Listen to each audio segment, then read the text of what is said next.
The Ford Super Duty. This example happens to be a 2003 F-250 XLT crew cab. The first generation.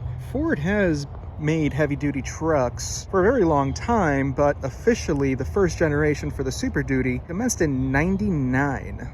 And it really is a huge step up from the prior generation, which was still the square body.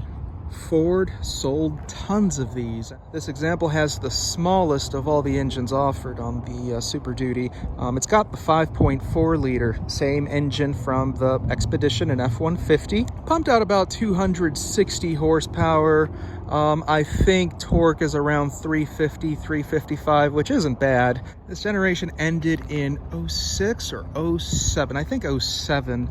And throughout its production, Ford's done the usual, added trim levels, little updates here and there with the fascia, and a few powertrain updates as well. Later on in the mid-2000s, the 5.4 was updated to the 3-valve engine. The 3-valve 5.4 ended up being a disaster of an engine, mainly because of the variable cam timing. This '03 still has the 2-valve 5.4 with no variable valve timing or anything like that. There are also many body configurations. Besides this crew cab, you can also get them in regular cab form and even extended cab.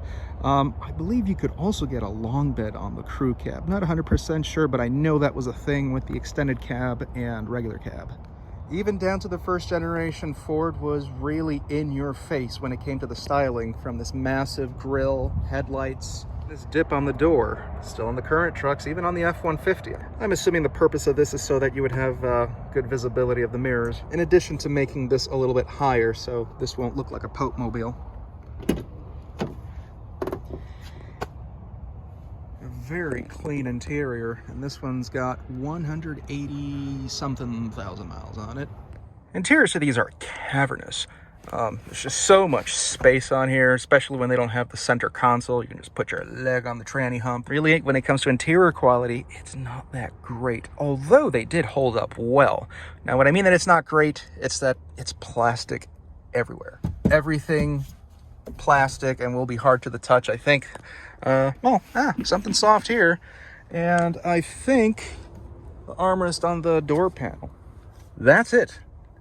Besides that, everything is plastic. But, this is an '03. This thing's 20 years old with over 180,000 miles. And just look at the way this interior looks. Now, if this were a GM product, there would have been chunks missing on the dashboard. Ford always did a better job with their interiors. Now, let's hear this 5.4. Very familiar sounds. Just like an Expedition.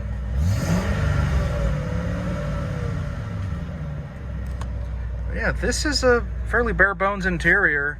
To engage the 4-wheel drive, it's just an adjustment to this switch here. AM, FM, CD cassette radio.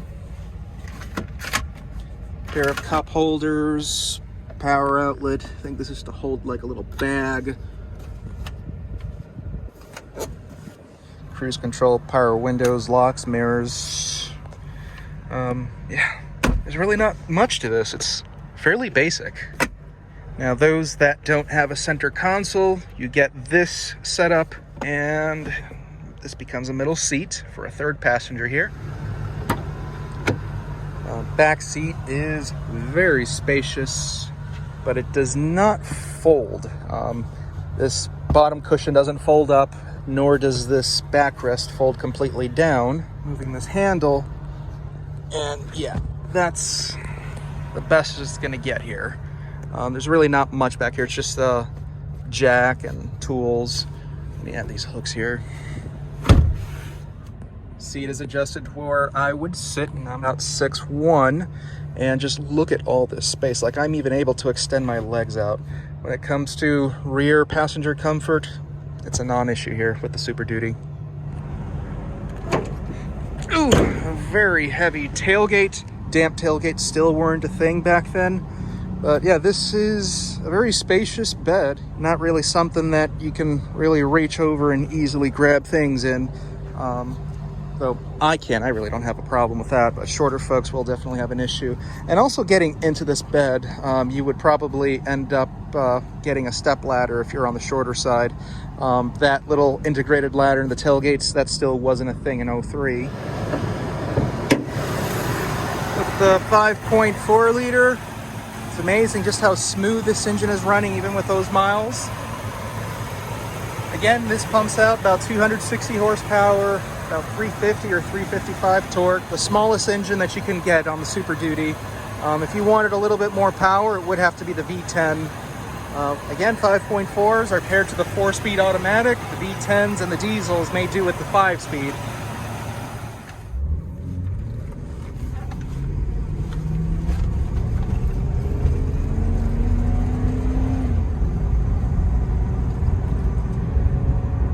You know, surprisingly, even with this 5.4, it really doesn't struggle to get going.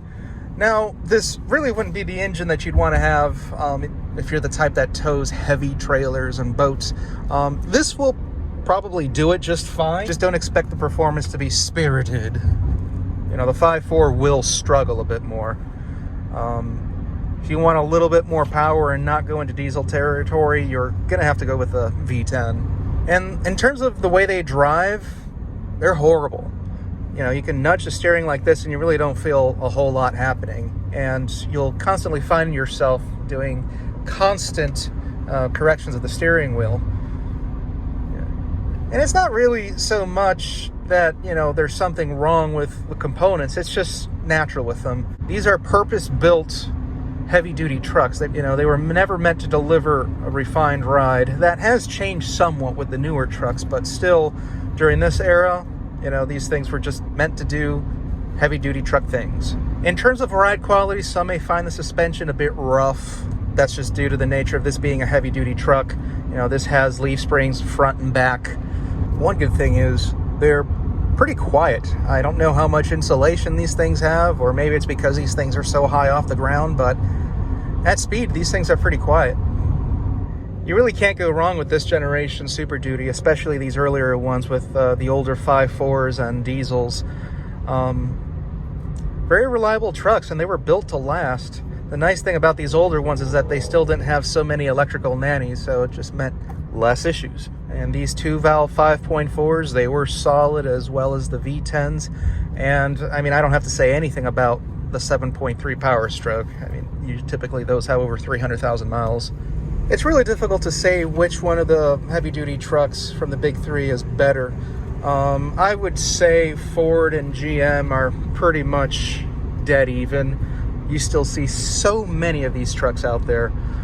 Not so much of the Dodge, though. You really don't see that many, I don't know, 2003 2500 Rams.